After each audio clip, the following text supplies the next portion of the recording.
In this video, we're going to discuss the kill switch behavior. So in this case, what happens is you trigger an event to take place, and that event requires you to kill all the enemies in a given area in order to proceed or in order to trigger something to happen. So in this case, I'm in the off-world station, and I'm just rounding a corner here, and I see a doorway ahead, and I enter this zone, and you can see the doors open on either side, and at the bottom it says targets in the area remaining 2. So I have to kill them in order to proceed through that door. Oh, well, they're gonna kill me first.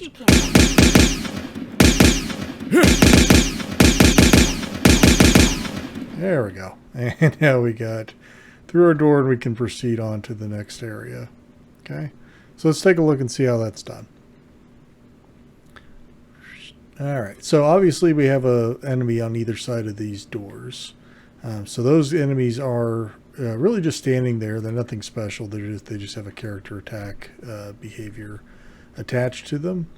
We have this object here, which is what possesses our kill switch behavior. It's just there for scenery, but I'm attaching the kill switch behavior to it. We can see some prompt text. We don't necessarily have to have that, but I think it helps tell the player what to do. The enemy in range, that just means it's going to apply to all of the enemy characters that are in this range. So if you have a lot of NPCs in your level, you might want to tone that down a skosh just to make sure that you don't over include too many NPCs. That also applies to allies and neutral characters as well. So maybe you have some just bystanders that are in the area as well.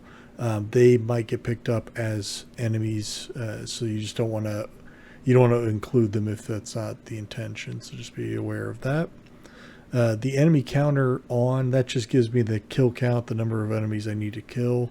I thought that was good for the demonstration, so I turned that on.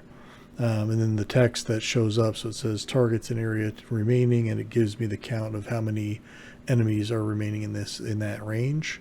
And then once I've killed all of the enemies, then we see the text that says all targets in area eliminated, and that text stays around for 2 seconds.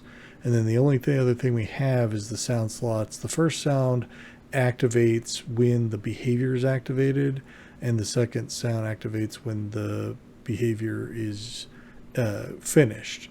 So and in order to get the doors to open, you can see I have a trigger zone here. So let's take a look at the logic links and how this is all set up. So I enter the trigger zone. That triggers the kill switch behavior, and it also triggers the 2 doors to open where our enemies flood into the room. Right, I now have to kill those 2 enemies before the event ends, and then when the event ends, that's what triggers this door to open so I can continue on. Okay, but that's it. This is a pretty simple one, but I think it's really an interesting one to use. You could have some events in your game that the character is not necessarily expecting, and kind of make it a little bit more dynamic and spontaneous. If you enjoyed the video, or if you learned anything new, I would appreciate a like. If you're new here, or if you just haven't subscribed yet, I'd love to have you. Please be sure to click the subscribe button below. Let's help grow the channel and get the word out about Max. And if you'd like a notification for anytime I upload a new video, just click the bell icon. That's going to be your friend, and it's going to let you know when new videos are posted. Okay, but that's it. Thanks so much for watching all the way through. I appreciate it, and I'll see you in the next one. Bye for now.